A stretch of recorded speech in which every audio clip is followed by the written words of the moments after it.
For those of you who still not know what wisdom is all about, so wisdom is a very special instrument within Euro. It was actually the first forum that was established, and the overarching aim is to provide a platform to support, empower, and encourage the participation of whichever agenda in OR within Euro. And in particular, we try and promote inclusivity through 3 different avenues. The first one is that we would like to advise or make recommendations or pose any highlight in terms of best practices to Euro executives on the issues that women in OR face. We aim to promote championing, networking, and mentoring, particularly of women at the early stages of their career. And these webinars are actually very much a part of this. We have, as you know, the Young Women for OR initiative, and the webinars that we held during the year is actually a symbol of that. We want to spotlight, these young women researchers in OR. And finally, we aim to promote a conversation around how OR can be used to help create a diverse and inclusive future. And as you know, we have already some publications in the pipeline, and Wisdom is very active also on the research side to try and achieve this. So more about the Young Women for OR initiative. These are all our 12 awardees for 2024-2025. So I'm very pleased to introduce the 3 that will talk today. So in the order of their presentation, we'll have Dr. Anna Livia Croella, Dr. Alice Raffaele, and Dr. Yue Su. So we are also very thankful to be joined by Professor Claudia Archetti. Most of you know Claudia. Claudia is a full professor of operations research at University of Brescia, and she has a massive expertise in routing and transportation. Her bio was shared within the flyer. What I wanted to highlight is that just hot off the press, and for those of you who are a Euro, Claudia was also one of the main co-authors about 50 years of vehicle routing and beyond. So definitely specific for this webinar. So thanks, Claudia, so much for joining us today.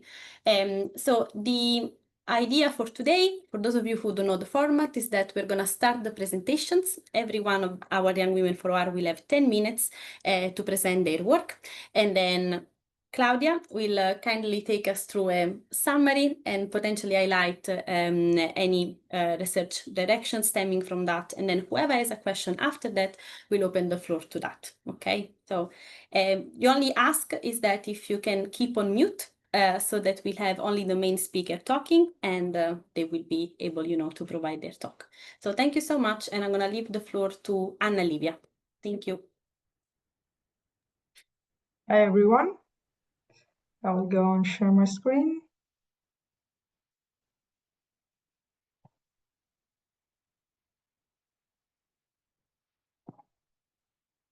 Okay.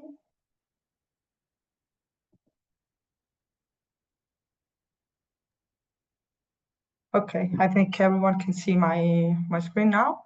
Yes, Anna Livia, thank you. Okay. So hi, everyone. I am Anna Livia Croella, and today I will talk about mixed integer programming for train routing decision problem. In particular, I will go through one of my recent work that is an exact approach for train single routing selection problem that you can find online. So we all know that railway transportation is a complex system demanding proficient management to secure the best possible use of resources. And in this context, we want to assign route to train. In particular, we can formally define the train single routing selection problem as follows.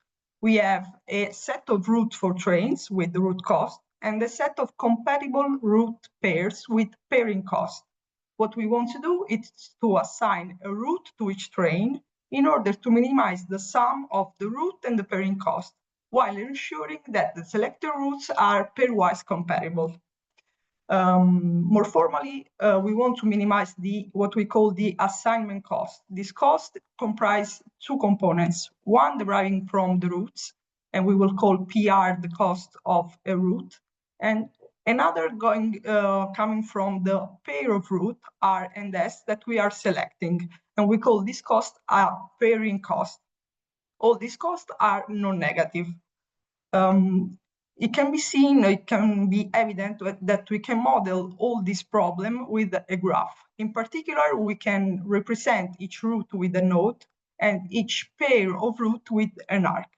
So what we are searching in reality is a set of pairwise adjacent vertices that minimize the sum of pairing cost and route cost.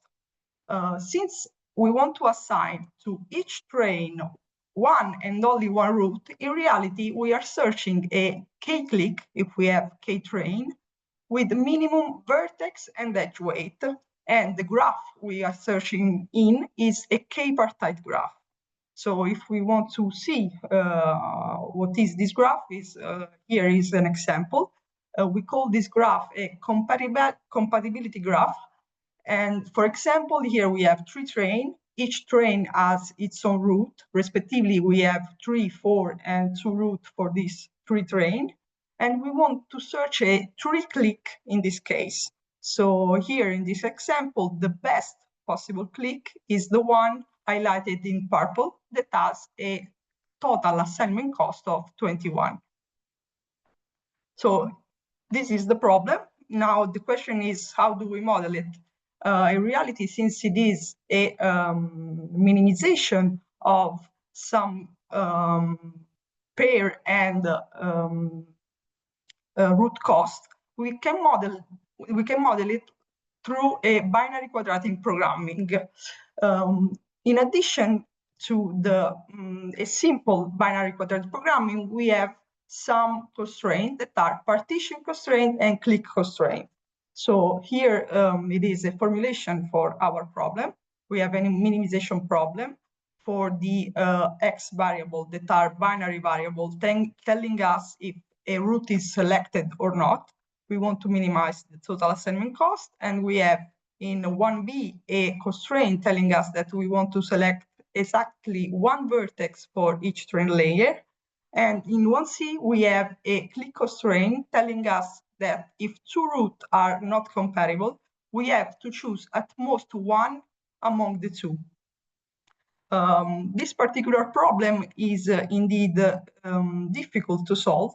So what we try to do is to linearize it, and by introducing a new set of variables that are non-continuous, are non-negative and continuous, and that represent the contribution of all incident edges of the vertex R if R is selected. So this new variable WR will tell us that if the vertex is not selected, the contribution will be 0. Otherwise, if the vertex is selected, this variable will tell us which is the contribution of this vertex. In reality, since this contribution is shared with another vertex, what we can do is just split by 2 the contribution of each vertex among the 2 of each edge among its 2 endpoints. So here, for example, if we have a pair of root R and S, what we want to do through the variable WR is just split the cost of 4 in R and S if both of them are selected. We can model the whole problem. So thanks to this linearization that comes from Glover in 75, and it reads as follows. We have a minimization problem with the objective of minimizing the total cost. We want to select just one vertex for each train layer, and we have the same click constraints.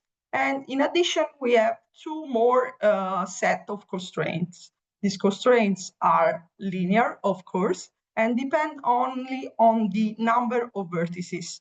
In reality, these constraints are just telling us to correctly count for the contribution of the edges. And here we have 2 terms that are LR and UR, that are 2 constants that telling us the lower bound and the upper bound on the quantity of the contribution of each vertex. And these 2 terms here do all the job in our formulation. Indeed, the standard values for these 2 terms can be just simply 0 for the lower bound and the sum of all pairing costs connected to a vertex R as the upper bound. But what we can do, thanks to the particular structure of our problem, is to strengthen this element by taking into account the fact that the graph that we have is k-partite. So what we do in our work is to define some layer-based value for the contribution of each edge that take for every train layer the minimum and the maximum, respectively, for each vertex R. This formulation will be called as @G, and what we did in our computational experiment is to compare this formulation with a base formulation that is the only one that can be found in the literature, that is the one from Sama, and we will call it L. And also we compare it with a second linearization that can be applied to the binary quadratic programming, that is the one from Glover-Wolseley in '74. Note that both these formulations use edge variables that are in the order of the number of vertices square. But in our formulation, we only use a number of variable that depends only on the number of vertices. So what we did is compare our formulation on a test set of instances coming from a French railway network. In particular, we have 100 instances from the Rouen network and 20 more difficult instances from the Lille network. And we impose a timeout of 5 minutes in all our experiments that use Cplex as solver. What we can see here that is more evident is that our formulation, that is @G, is the one that has the lowest computational time, just a fraction of seconds for the Rouen instances. And our formulation is also able to solve all the instances in 5 minute time limit, while the other can struggle also with these little instances. In particular, the layer-based value that I told you about are the one that makes our formulation stronger and then makes it produce a really good LP gap. In fact, if we consider the continual relaxation of our problem, we have for every Rouen instance an average of 30% gap on the root node. As regarding the Lille instances that are more difficult, instead we have that our formulation still has the lead on the other ones, but we are able to solve only three instances at optimal in 5 minutes time, while the other have an average gap of around 9% in 5 minutes time limit. The other formulation, in particular, the one from the literature, the quadratic and the Glover-Wolseley, are never optimal, and often in 5 minutes and limit do not produce any feasible solution at all.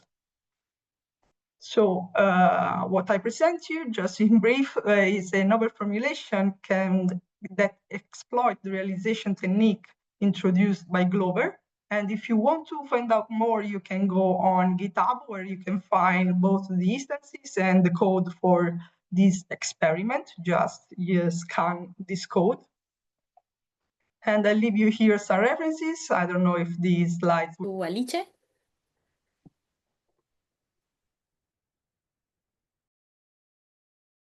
Okay, you should be able to see my screen. And just let me... Yes, we can see Alice. Okay, thanks. Hi, everybody. My name is Alice Raffaele. I'm a postdoc researcher at the Department of Information Engineering in Padua. And today, actually, I'm going to present you 3 different routing and transportation problems, because I've been working on different stuff lately and I couldn't decide on which one to select to present today. It was quite a tough decision, so I thank Annunziata again for allowing me to provide you an overview on 3 different problems that we tackled with 3 different approaches. And so I will try to maximize the interest of the audience. The first one is a joint work with a PhD student from the Bihang University, Feilong Wang and Roberto Roberti. And it is in the context of urban air mobility, which is an emerging paradigm usually discussed and studied in the context of last mile delivery with drones. But here we consider mobility, so moving people instead of packages. And we started from some white papers and a very few papers in the literature, for instance, by NASA or Uber or other companies, which started to define some vertiport and vertistops. That is the dedicated infrastructure for, in simple words, flying cars to fly. And so we assume to have a set of electric vehicles, which are called eVTOLs because they perform vertical takeoff and landing operations. And they move in a graph, in a network composed of this kind of vertiports and vertistops. We assume that we have multimodality so that they can both drive on the ground or fly on air, and they consume some time and also some energy. And we can represent the problem when we have a set of given requests, a set of passengers to move from one pickup location to a drop-off location, either using this vertiport and vertistop graph, or with a group-based graph where we can group customers, group requests according to their feasibility in terms of ready and due times or their location, and then consider this kind of network for our models. What is relevant here is the safety of passengers in terms of synchronization, because these flying cars, these vehicles cannot take off or land simultaneously, or also in a very limited interval. Otherwise, it would happen something like what happened last night at LaGuardia Airport Taxiway, that there was a collision. So we want to avoid this. What we did so far is that we developed 3 different ways of modeling and solving the problem. The first one is based on the group-based graph, where we provided a not so compact formulation because the number of groups may be exponential. And so we ended up with a traditional mixed interlinear programming problem, including also synchronization constraints. The second way is, instead of using direct arcs between the vertiports or vertistops, we use trips, which are sequences of stops between 2 vertiports where the vehicles can perform battery swapping and start another trip. And this is an integer relaxation because in the set partitioning model, we don't include synchronization among different trips or different journeys. And we check them later by solving a subproblem based on the flexible job subscheduling, where each journey is a job. And the last model is defined on journeys, which are a sequence of trips. And again, we check synchronization in a later phase, and we come up with a branch and price and cut. Since the problem is new, there are no real data, but we were able to derive some realistic instances from New York City taxi data and some other previous work in the literature, and we compare the branch and cut and the branch and price and cut formulation in order to see until they were able to solve exactly the instances. And of course, they perform better than the not so compact model. In the second application that I'm going to present, actually we are still in the static deterministic setting, still with electric vehicles, but this time we consider autonomous robots instead of flying cars or drones. And this also is a joint work with a PhD student that started this project during his master thesis here in Padova. and also other co-authors. And the question at the base of this project is, what happens, how much can we save if we allow robots to take the metro or to take public transportation system? There are already a few works in the literature, for instance, also some by Claudia and other co-authors. And in our problem, we decided to consider different shifts of the metro station in this case. And we actually, so I forgot to say that this was the first picture. I used it in a presentation during Verilog in Trento 3 months ago. But a few weeks ago, Yanlu sent me this video where actually they are trying to use robots in the metro in Peking, in Beijing. So actually, this is more real than just a feasibility study. And what we did so far is to compare two different alternative formulations, where in the first one that we called shift network, as it has been already done in the literature by De Maio and Lagana et al. We have a set of shifts for the metro, and we duplicate each metro station as many times as the number of shifts. And then we have some traditional Xij variables connecting either a customer with a metro station or to customer or so on.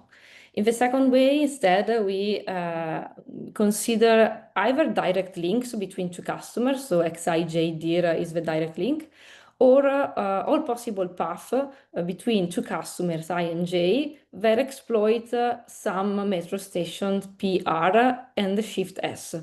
Of course, we don't include all the possible paths, but only the feasible one with respect to the time windows of the customer, the time windows of the shift, and we applied also some dominance rule to discard some not convenient path. The problem, as before, has not been studied in this way, so we come up with deriving some realistic instances by using, for instance, the Brescia metro lines that is depicted in the picture here, or one metro line from Rome and another one from Tokyo, in order to have different topologies. And we compare the formulation, and in the performance profile here below, you can see that the second one is always faster and is better than the shift network. We're still working on this to assess the impact of the number of shifts or the energy constraints. And finally, in the last one, we move to the stochastic dynamic setting. So we have uncertainty in this case of demand. We assume that some customer demand is known in terms of we have the minimum and the maximum demand for each customer. And we assume that we can perform the service in some day windows, and the customers have some preferred days or also they can be served in other not preferred days. In that case, we pay some penalties. And the goal of this tactical problem actually is to determine the fleet size, given that we may have vehicles of different capacities and fixed cost. So in the example here, you can see that we have 4 customers. For instance, customer 1 with a minimum demand of 10 and a maximum demand of 20, and the actual demand is 18. We know the day when they ask for the service, and his preferred and only day is the 26th of September. Instead, customer 2 may also be served on the 25, even if it's not his preferred ones. So in this solution, we should employ only vehicle 2 to serve the customer in this way. What we did in this multi-stage problem is we started by providing some lower and upper bounds for a multi-period problem. So what if we assume everything? We assume to know everything. So every demand, every day, every customer, and so on. Or what if we exploit the information that we have about the customer, so the minimum demand that also future customers in successive periods are going to put. And so we end up with these 2 lower bounding models. And then we have some upper bounds on the worst case. So what if every customer in the future asks for its maximum demand? Or what if we assume a certain budget of uncertainty where only a certain number, gamma of customers will exceed their minimum demand?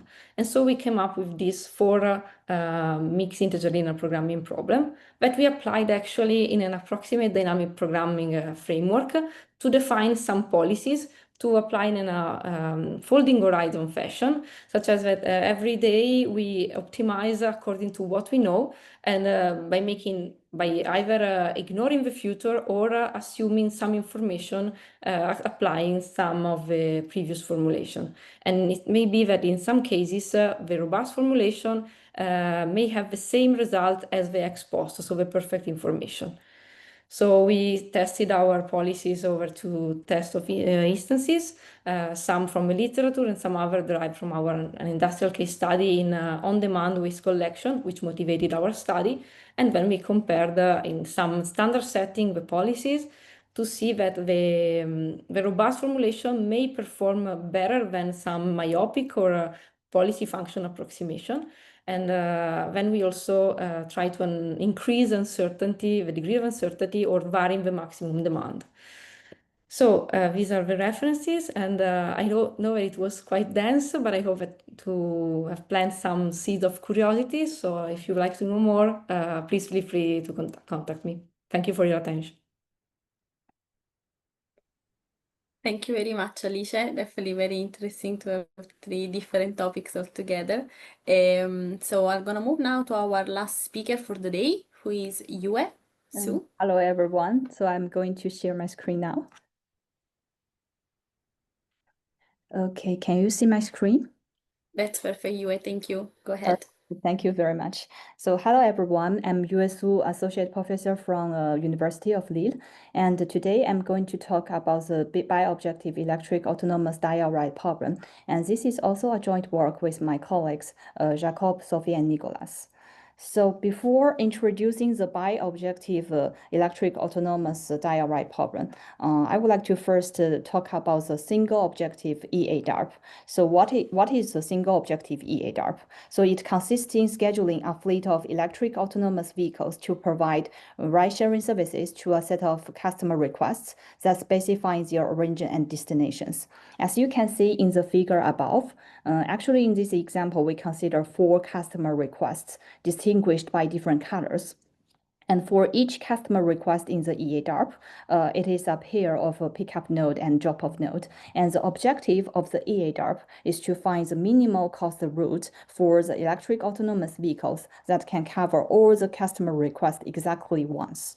So if we consider the minimization of the total travel time for all the vehicles as our objective, then we will obtain the following operational optimal solution. So this solution is operational optimal in terms of total travel time. However, as you can see in the first vehicle route, actually the vehicle first pick up the passengers of request 1, then going to pick up passengers of request 2, then drop off passenger of request 2, then drop off passenger of request 1. Actually, in this process, the customers of request 1 share their ride with customers of request 2, so they are not transported directly from their origin to the destinations. So in other words, they have an increased user ride time in the vehicle. So this solution is operational optimal from the perspective of operators. However, this is not service optimal from the perspective of users. So now let's consider the objective to be the minimization of total access user ride time for all the users. So we will obtain the following service optimal solution. And in this solution, each request is transported directly from its origin to the destination. And there is no more ride sharing between those requests. However, the vehicle has an increased total travel time. And the first vehicle consumes more energy and make detours to the recharging station in order to prevent running out of charge. So in this case, this solution is service optimal in terms of total access user ride time. However, it is not operational optimal from the perspective of operators. So from those two examples, we already see that there is a conflict interest between the total travel time, which represents the operational costs, and the total access user ride time, which represents the service quality. And the motivation of our study is to analyze the trade-off between the operational costs and service quality by solving the bi-objective EADOP. And in this bi-objective version, we consider the total travel time as our first objective and the minimization of total access user write time as our second objective.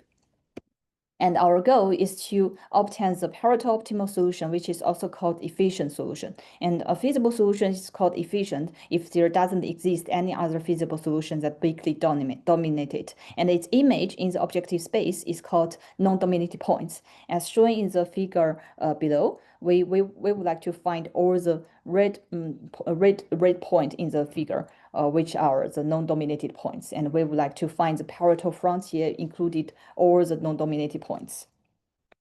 And from the literature, there are like two main strains of exact methods in the bi-objective context.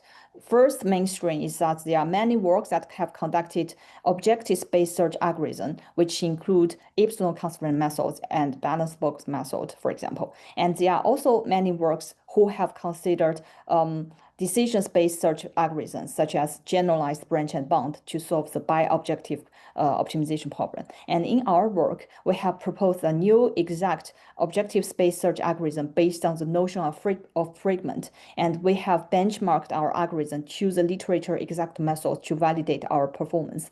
And also we have obtained some managerial insights after analyzing the efficient solutions that we obtained. So now I will introduce our algorithm. So first, I would like to introduce the notion of fragment. So what is fragment? A fragment is defined as a sequence of pickup and drop-off nodes where the vehicle arrives empty as the first node and leaves empty as the last node. For the intermediate nodes, there are passengers on board. For example, in the route below, you can see it contains two fragments, F1 and F2. On both fragments, the vehicle arrives empty as the first node and leaves empty as the last node. With this representation of paths, we will have several advantages. So first, because the vehicle arrives and leaves the fragment without any request on board, then the access user write time is actually well defined on each fragment, and we can exactly minimize the access user write time over fragments.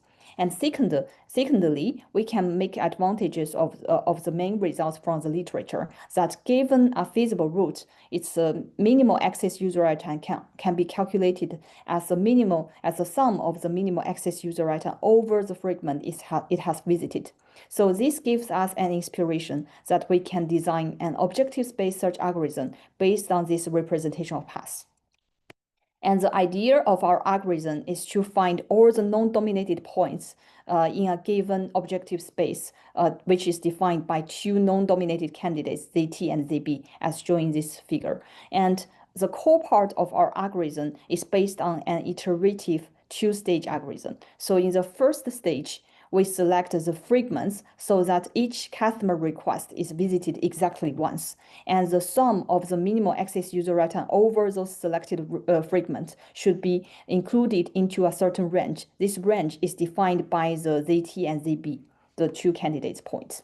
And in the second stage, with those selected fragments, our idea is to connect those selected fragments into a solution while minimizing the total travel time. And in the second stage, we will consider the time window constraints, battery capacity constraints, and some arc-related constraints.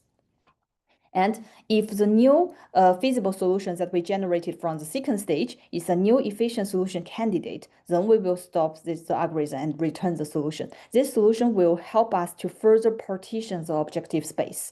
Otherwise, we will add a constraint to the stage one to prevent having the same combination of fragments again in the next iteration. And we will repeat the above process until we find a new efficient solution candidate. If there is no new efficient solution candidate found by enumerating all the combinations of fragments, then this means that in this defined objective space area, there is no non-dominated points exist. And we have tasked our algorithms over the DARP instances and also the EA DARP instances, and the number of vehicles considered is ranging from 2 to 5, and number of requests is ranging from 16 to 15. And for the EA DARP instances, we have considered a minimum battery level at the end of the route, which is 10%, 40%, and 70%. And the time limit to solve each instance is set to 5 hours. And we have benchmarked our algorithm to the literature algorithms such as epsilon constraint methods, balanced box method, and generalized branch and price algorithm. And here is an overview of all the considered algorithm results on the DARP instances. So here, the blue line in this figure represent our algorithm, which is called checker algorithm. And you can see that it can solve like more instances optimally within a shorter CPU time, which indicates it has a higher performance than other methods.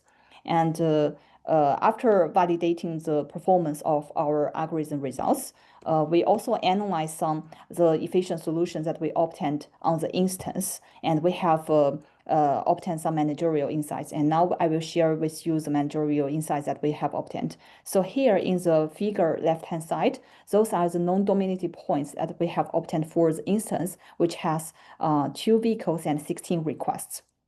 And here in the right-hand side is objective values, the first objective value and second objective values for each non-dominated points that we have found. Actually, we found that the non-dominated points located in this red rectangle area are very interesting for the profitable service providers such as Uber, because you can see those 2 points here, they have a very, very similar level in terms of first objective, the total travel time. However, their second objective value differs a lot, which means those service providers can further enhance their service quality without degrading their operational cost.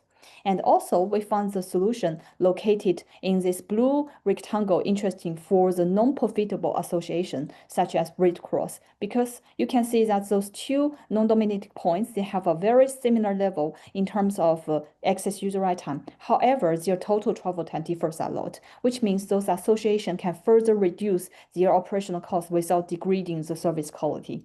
And those are the managerial insights that we have observed over all the instances. And we think it's interesting for the different kind of service provider to analyze. And thank you very much for your attention. If you have any questions, don't hesitate. Thank you so much, Yue, and I want to thank all 3 of our speakers, Anna Livia, Alice, and Yue, for being perfectly on time. So my timer has been let's say, ringing just when they were finishing. So well done to all of you for the interesting and very on-time presentations. So before leaving into the floor, I'm just going to ask Claudia, as our subject matter expert, if she wants to provide a general overview of the 3 presentations and any point of reflection. So Claudia, the floor is yours. Well, thank you. Well, first of all, thanks for the invitation that I was very happy to accept, and it's always a pleasure to participate to the great initiative. And thanks Nunzia and the entire Wisdom Forum for what you're doing, which is extremely important. And we can see that there's a lot of participation. This is a very good point, and also every time we have excellent presentations from excellent researchers, so as it happened today. So thanks also to Anna Livia, Alice, and Yue for the research, for having presented the research. And then I will just have some, well, of course not questions, but just comments in general on your presentation. First, let me say that I found all the 3 extremely interesting. The topics are all interesting. My comments or considerations will be really at a very high level, because I think it's not I don't want to enter into any sort of technical detail. This is not the proper setting, or at least of this kind of webinar. So starting from the first, Anna Livia, I really like the work. I have to admit that it's not my cup of tea, I would say. I'm more in vehicle routing and not in train routing, so there are some differences. I was kind of thinking when you were presenting, I was noticing, for example, okay, you gave a time limit to your solver to 5 minutes.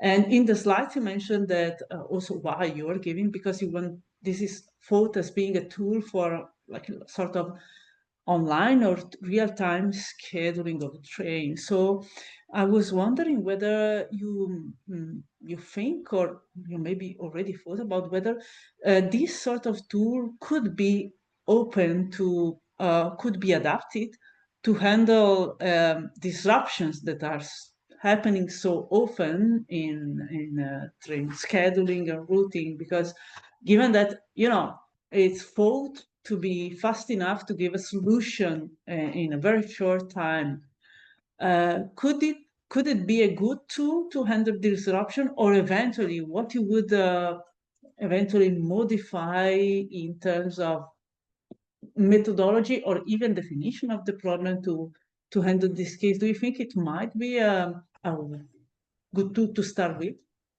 Yeah, I think it could be edited or modified in order to address this other problem. Maybe you have other MILP that can adapt better to this real-time rescheduling. Here, the drawback that I can see in adapting this model to that context is that you don't know which are the costs. So you can, in real time, you have to recalculate all the costs properly, and these costs are interdependent from one another. So in that case, can be more tricky to retrieve the real cost. And since you have the cost in the objective function, of course, this can be misleading. So other MILP can adapt better to that situation. This formulation or this this structure in reality can be adapted to other assignment problems, such as frequency, and we are trying to adapt it to this other context, because you have the structure that you want to select just one from a set, and you have the dependencies intra-set. So my answer would be yes, you can adapt, but maybe it's a little forced. But there are other contexts in which you can adapt it more easily and can benefit from this formulation. Thanks, and also I have another curiosity again, because I'm not that much in the domain of train routing and scheduling.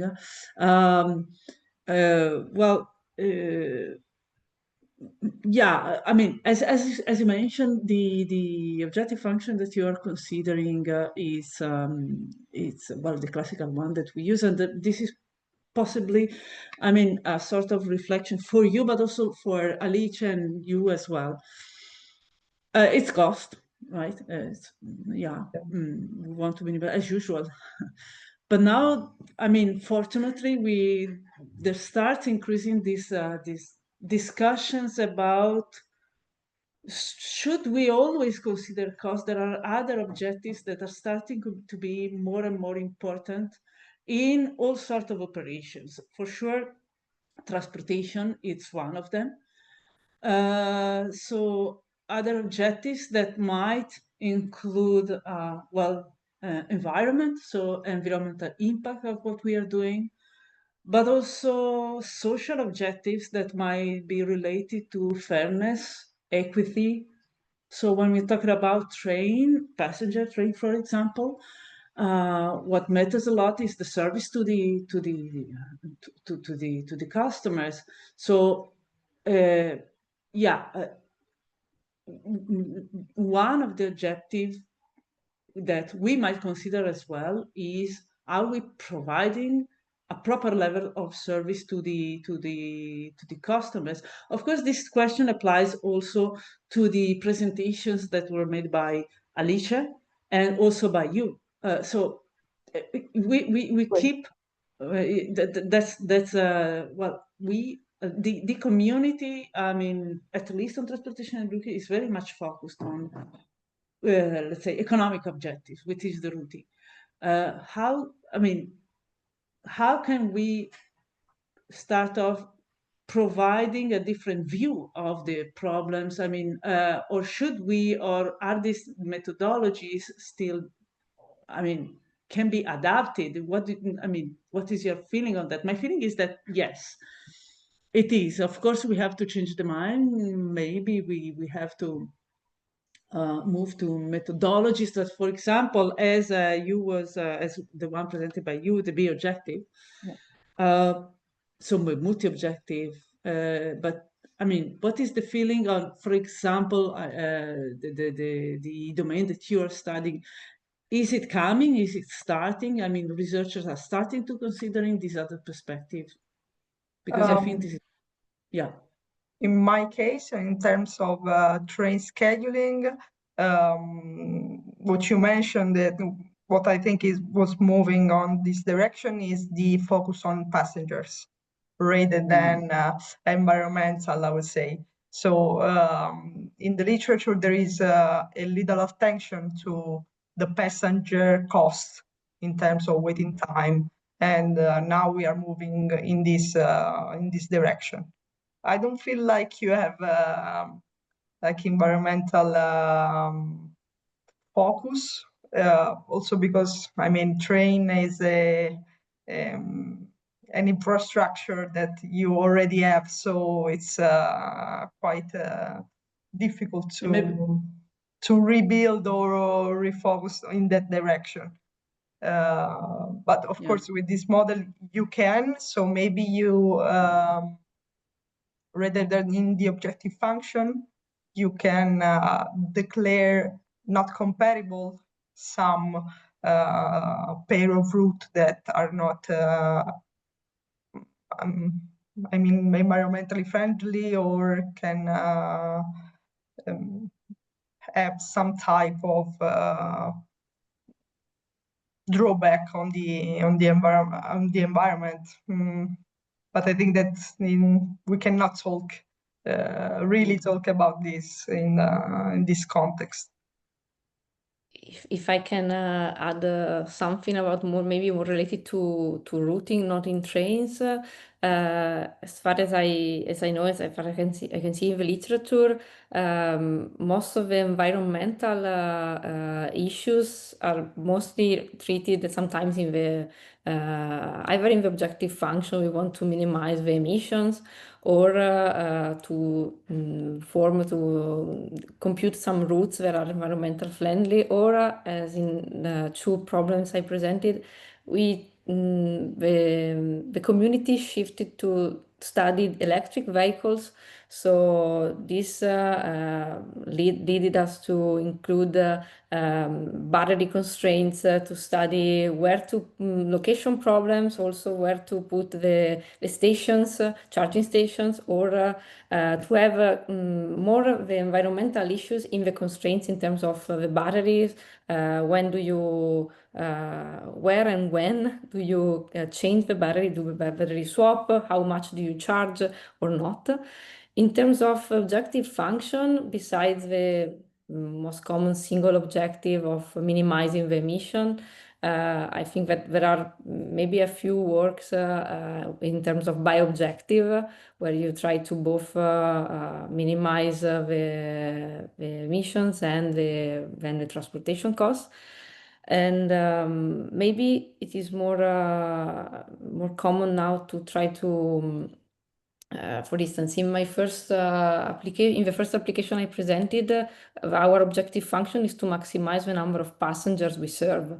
not the length or the duration of the journeys of the cars, but we want to provide a service for customers who pay for it and would like to have that service, so they cannot stay waiting for a car at a vertiport or a vertistop forever.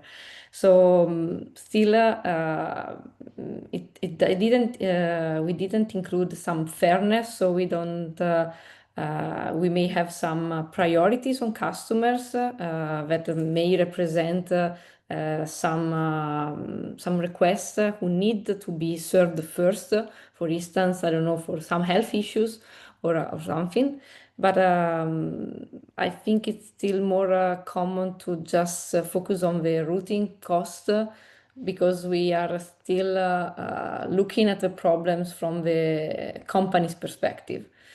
So it is for sure a very nice suggestion and a direction to pursue then.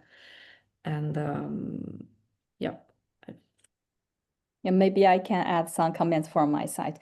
Yeah, actually, I worked quite a lot on the DARP related problems, and there is actually, we already saw the conflict between the operator and users from my presentation, because we consider the ride sharing process. So from the company's perspective, they want to minimize as much as possible the routing cost or the travel time, something like that.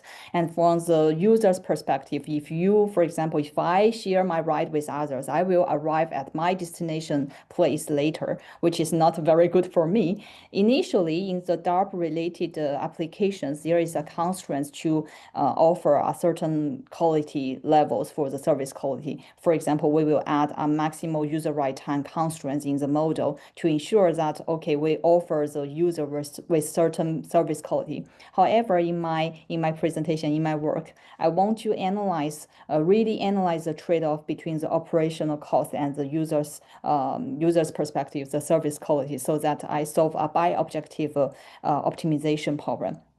And I really find that actually, if we take into account the service quality into our objective, actually, there are some solutions that they have the same level of operational cost.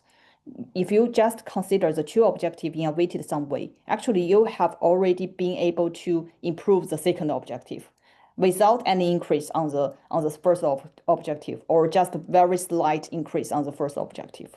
So which means the service quality can be improved with a very slight cost on the operational cost, which I think is very interesting for me, because also for the perspective of companies, they can also try to improve their solution, try to improve their service quality without like degrading a lot their operational costs. So I think this is a very nice angle. And also for the problem of fairness, actually, I'm very interested in this direction as well. And I think one of the directions that I'm very interested in is to consider the problem in a bi-level optimization setting, where for example, the lower level, we can consider the fairness of drivers, the utility for the drivers, and in the upper level, we consider the platform's decision. For example, and I think in this setting we can consider the fairness in the problem, and this would be very interesting as well. Yeah. Yeah. Thank you all. Yeah, I do agree. Fortunately, this is something I was discussing a few days ago also with colleagues in Brescia and colleagues visiting. Fortunately, OR has all the tools to enable us to model different settings and very extremely complex settings. So we have the skills to be able to consider complexities from different point of view. I mean, each single problem can be looked from the perspective, the economical perspective, social perspective, environmental perspective. We can do that, and we can also combine that.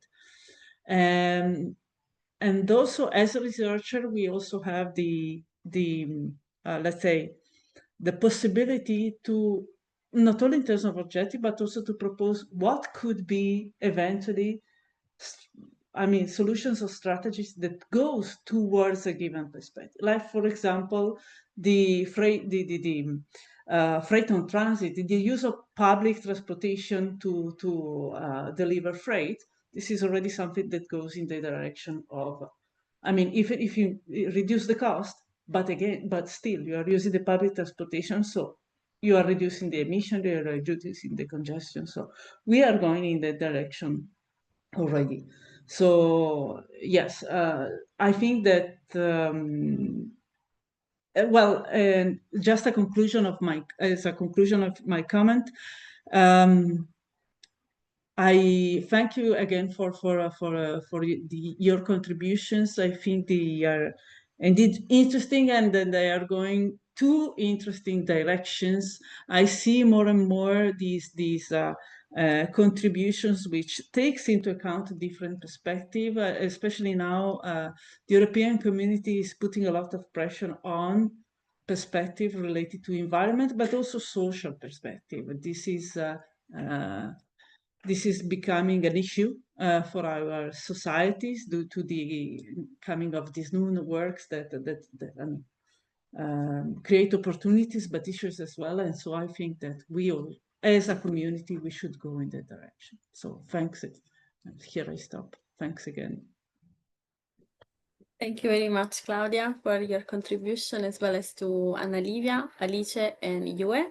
So we are reaching the hour. So I think this has been very interesting, a very nice discussion. So what I'm gonna do actually, just gonna share another time my screen, just to give you a bit of an idea of our next appointments in terms of wisdom. And actually, if Paula Carroll, our chair, is here, maybe Paula will say a bit more in some of the events. So first of all, we're gonna have a new call for the Young Women for OR. Paula, I don't know if you want to say something now or... I'll just very briefly, because I know we're close to time. I absolutely loved the discussions. Well done, everybody. And thank you, Claudia. Really, really interesting and very exciting. I'm very pleased as well to say that we do have another call for the Young Women for OR. So we already have 60 Young Women for OR. So this will be the next cohort. Dilek is not here with us, nor is Anna or Renata or Sybil, I don't think, who are on the committee, who will be the jury for the next call. I'm going to tell you it opens on the 14th of October and it closes on the 14th of November. But don't worry about the dates. We'll put it up on LinkedIn and on the website and so on. So tell your colleagues. So congratulations to our existing Young Women for OR, and we hope that you will stay in our alumni and help us welcome in the new cohort. Okay, Annunziata, I'm done talking. Back to you. Thanks, Paula. So yeah, the Young Women for OR is the first thing that opens, as Paula said, on October 14. Then we're gonna close the Young Women for OR celebrations for this year with the last webinar next month, potentially. Then usually Wisdom tends to have a winter event. In the past years, we had this event with our, we like to call them sister organizations. I don't know if it's the right term, with Worms in Informs, with Warren in the UK Art Society. We also had Alio joining us last year. So we'll see what happens for this winter event. And after that, we're gonna also potentially meet most of you at IFORCE. Euro won't happen next year. We'll have IFORCE in Vienna in July, where Wisdom is trying to do something already during the organization. I don't know if Paula can say anything on this. Not yet, no? Well, we will be making an announcement very soon. We're very excited. I see Grazia is on the call as well, but at the IFORS level, we hope to start connecting the women in OR societies. Grazia is there, but I know we're just close on time, but very exciting new developments in that direction as well. That's perfect. So thanks, Paula. And then apart from events, as you know, Wisdom is quite active also on the research side as one of our missions. And we had some publications already. We had a very nice workshop at Euro, focusing on looking at gender angles in 3 different realms. So disaster management, transportation, and healthcare. So we'll be in touch soon to kind of resume this and bring these projects forward. So